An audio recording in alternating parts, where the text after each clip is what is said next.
Assalamualaikum warahmatullahi wabarakatuh. Perkenalkan, saya Noni Ansyari, mahasiswa UNP, jurusan Pendidikan IPA, Fakultas Matematika dan Ilmu Pengetahuan Alam.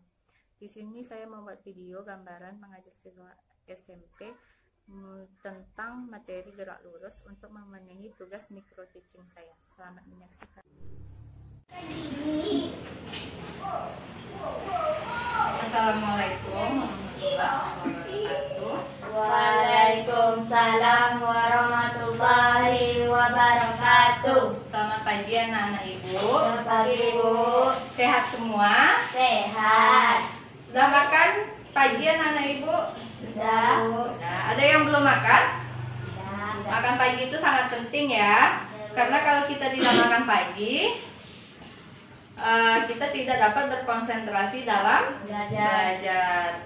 Nah, jadi pikiran kita itu akan menginformasikan kalau kita sedang lapar. Jadi kita tidak fokus untuk belajar.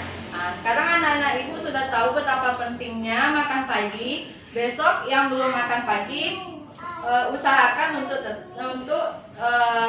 selalu makan pagi sebelum berangkat sekolah. Okay. Baiklah, sebelum kita belajar, kita sebaiknya berdoa terlebih dahulu.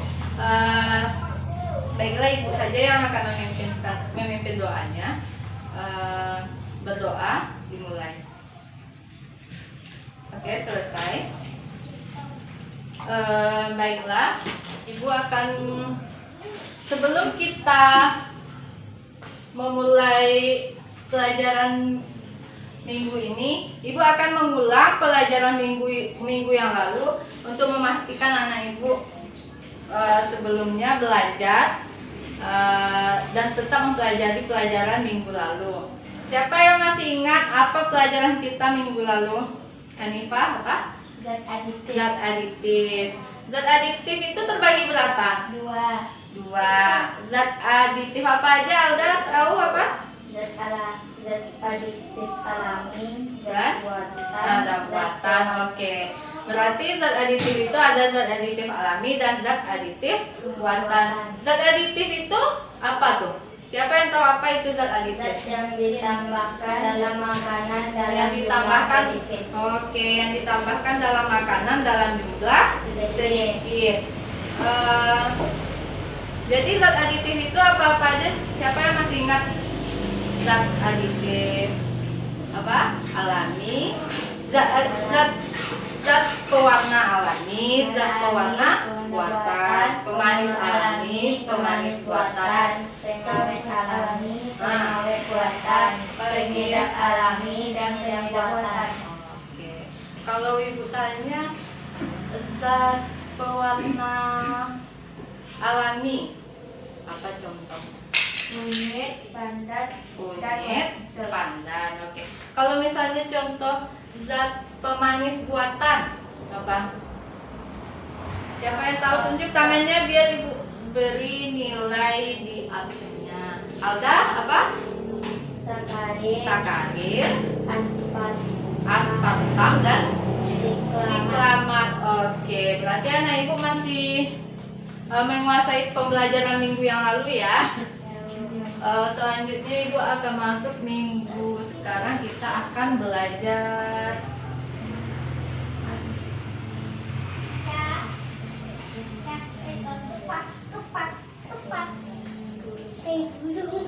maafkan tulisan ibu ya. Kalian harus buat catatan yang rapi dan juga indah ya. Gerak lurus. Sebelum ibu masuk ke pelajarannya, sebenarnya apa sih yang akan kita pelajari di gerak lurus ini? Biar kita selalu berjalan lurus. Oh, supaya kita di jalannya lurus gitu. Iya. Oh, kekinian banget ya. Gerak lurus. Ya, tujuannya kita belajar gerak lurus ini diharapkan anak ibu tahu apa itu pengertian gerak. Pengertian gerak, macam-macam gerak.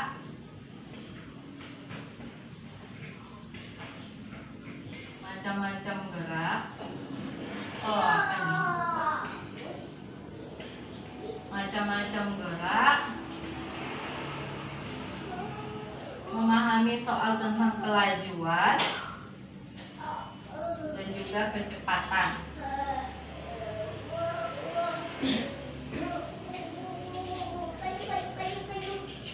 Oke, sekarang gerak. Siapa yang tahu anak ibu apa itu gerak? Apa itu gerak? Gerakan. Gerakan, misalnya ibu berjalan ini gerak nggak? Gerak. Jadi gerak itu apa? Ibu dari sini, terus ibu bergerak. Berpindah tempat, berarti kita menemukan satu kata kunci berpindah. Nah, ibu sekarang mempunyai suatu benda, ibu letakkan di sini, ya. Lalu ibu gerakkan. Benda itu bergerak menjauhi ibu atau mendekati? Menjauhi. Kalau titik acuannya pintu, benda itu mendekati atau menjauhi? Mendekati. Oke, berarti gerak itu dipengaruhi oleh titik acuan. Jadi kita dapat kata kuncinya ada dua di sini, itu berpindah.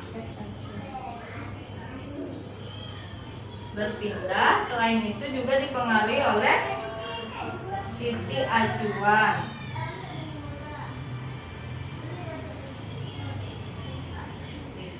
Titik acuan. Jadi apa itu gerak? Siapa yang tahu? Yaitu perpindahan suatu benda, perpindahan posisi suatu benda terhadap benda lain yang dianggap sebagai titik acuan. Jadi berpindahnya itu perpindahan suatu benda terhadap benda lain yang dianggap sebagai titik acuan. Coba catat ya, pengertian gerak. Oke, sekarang siapa anak ibu yang tahu apa saja macam-macam gerak? Siapa? Alda apa? Gerak nyata, gerak semu, gerak relatif. Oke, ya, macam-macam gerak ada 3: gerak nyata, gerak semu, dan gerak relatif. Nah, apa itu gerak nyata?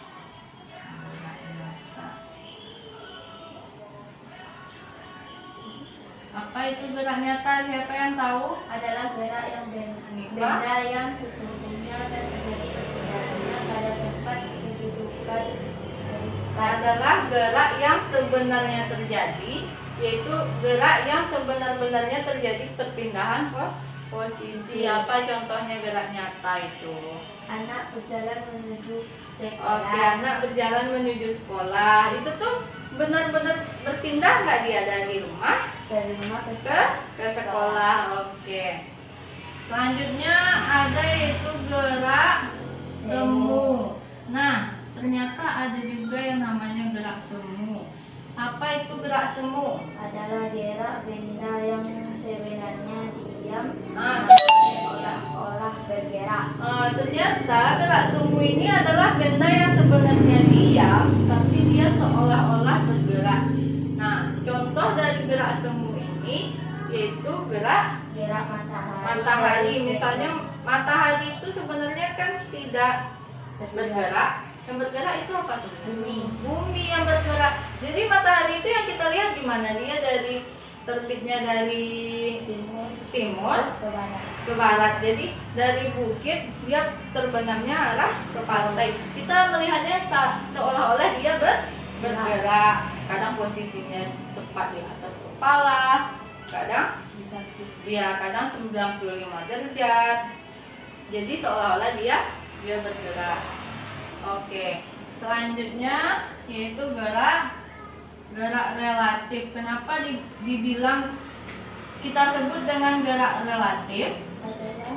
Karena gerak yang selalu bergantung pada pengamat dan titik acuan. Dia gerak relatif ini tergantung titik acuan. Kalau titik acuannya itu misalnya misalnya ibu lihat benda berpindah, berarti kita sebut benda itu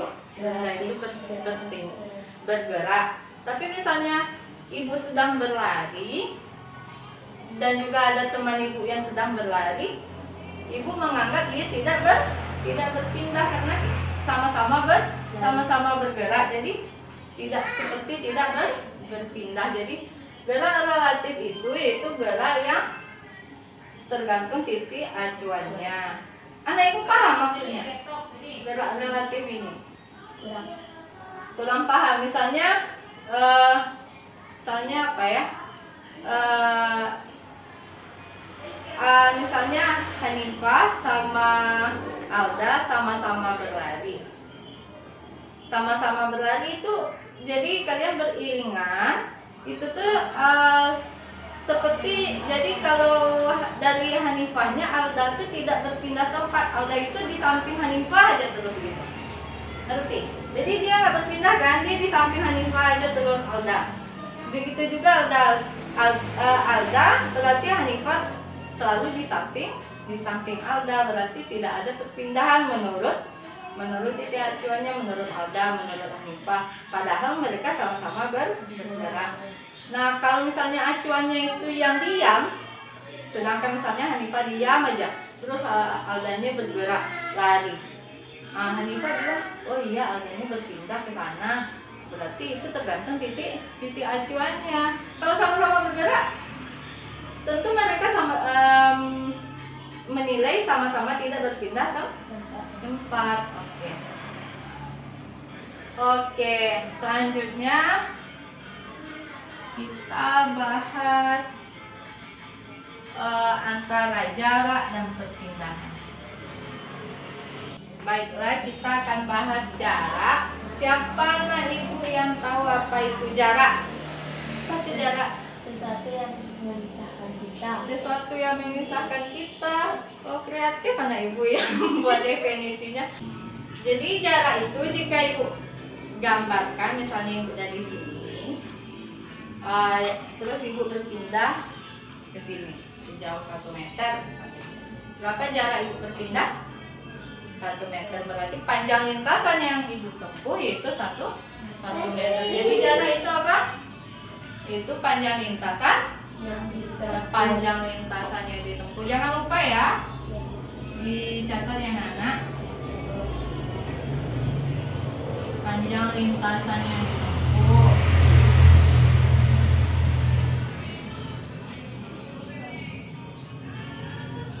Nah, selain jarak juga ada namanya perpindahan. Nah, jadi kalau ibu gambarkan perpindahan ini, misalnya ibu di sini, lalu ibu berpindah sejauh 1 meter ke kanan.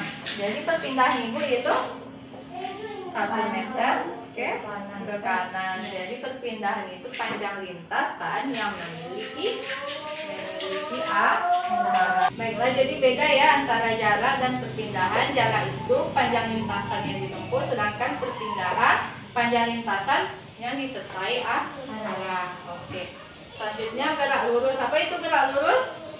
Gerak yang lintasannya lurus. Namanya juga gerak lurus, berarti gerak yang lintasannya lurus. Apa contoh dari gerak lurus? apa yang jatuh dari pohonnya. Buah yang jatuh dari pohonnya. Kalau buah tidak dipengaruhi angin, berarti dia akan jatuh lurus. Nah, sekalian mengingat pelajarannya lama, jatuhnya buah itu dipengaruhi oleh gaya gravitasi. Oke, pintar sekali anak ibu ya. Selanjutnya yaitu kelajuan yaitu hasil bagi antara jarak dibagi waktu. Nah, berarti simbol dari V ini apa? Kelajuan. Simbol dari S jarak. Jarak ini biasanya satuannya meter ya.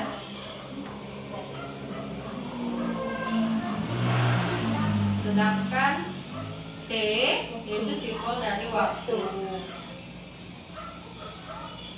Biasanya satuannya itu yaitu sekon. Sedangkan kelajuan itu meter per sekon. Oke. Selanjutnya itu kecepatan.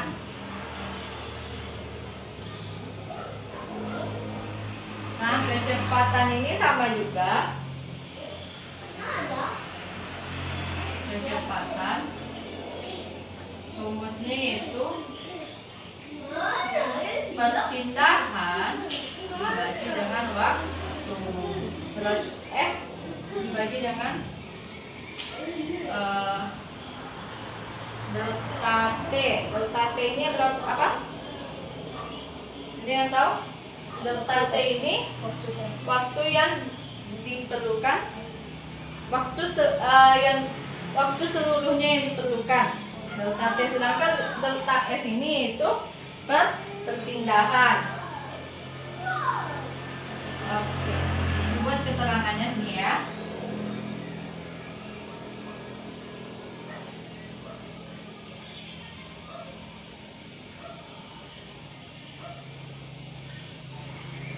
Delta S dan delta T. Oke. Berarti kalau kecepatan jaraknya perlu kita jumlahkan. Baiklah, Ibu akan memberikan kalian contoh soal supaya lebih paham. Coba kalian catat soal yang pertama, yaitu sebuah mobil bergerak lurus ke timur sejauh 100 meter selama 4 sekon. Lalu bergerak lurus ke barat sejauh 50 meter selama 1 sekon. Tentukan kecepatan rata-rata mobil tersebut. Sudah? Selanjutnya soal yang kedua. Seseorang melakukan perjalanan dari suatu tempat ke tempat lain dengan naik bus. Apabila jarak antara tempat tersebut 360 km ditempuh dalam waktu 1 jam, maka kelajuan rata-rata bus tersebut adalah. Coba anak ibu beri waktu untuk menyelesaikannya, boleh berdiskusi dengan teman. Baiklah, apakah anak ibu sudah ada yang tahu jawabannya? Siapa yang mau menjawab soal nomor 1? Coba kita hapus nih ya. Siapa yang mau menjawab soal nomor 1? Hanifah, coba maju depan.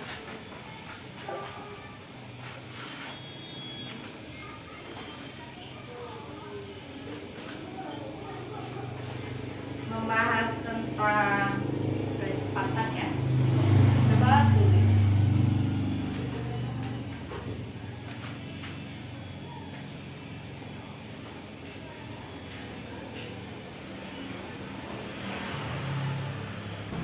Oke.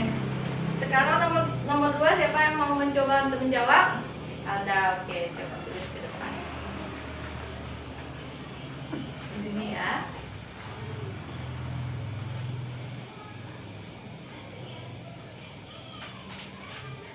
Oke, ada, silakan duduk ya.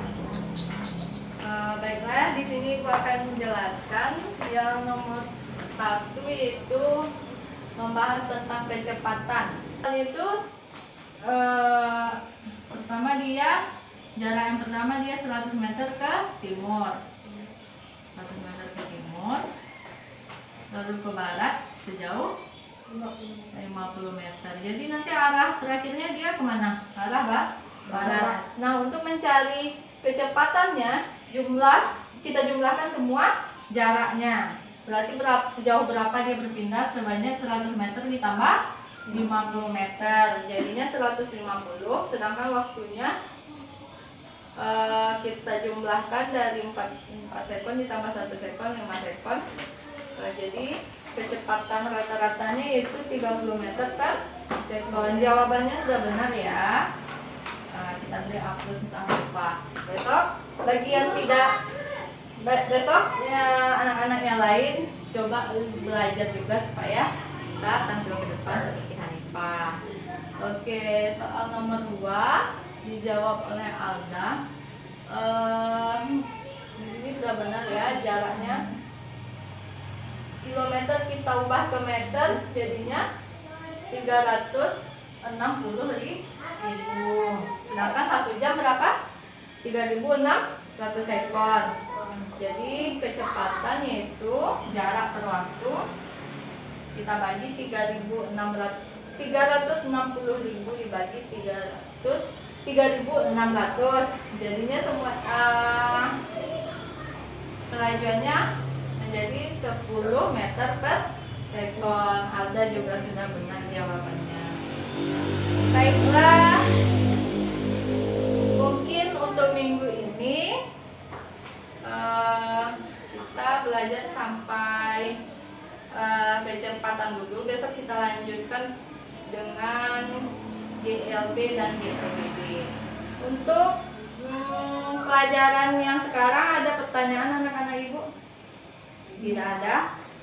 Jadi apa kesimpulan pelajaran kita minggu ini? Ternyata gerak itu yaitu gerak apa? Gerak adalah perpindahan posisi terhadap suatu perpindahan posisi terhadap suatu benda yang sebagai acuannya. Oke, macam-macamnya ada apa? Ada macam-macam gerak tadi, gerak semu, gerak relatif, gerak nyata. Oke, tidak ada yang ditanyakan? Baiklah, untuk minggu depan coba anak ibu jawab soal halaman 150 nomor 1 sampai 3 ya. Oke. Baiklah. Mungkin sekian pertemuan kita. Ibu senang sekali belajar di kelas ini. Anak-anaknya sangat semangat dalam belajar. Besok lebih ditingkatkan lagi ya. Oke, kita akhiri saja dengan hamdalah. Alhamdulillah. Oke, anak-anak ibu boleh keluar ya.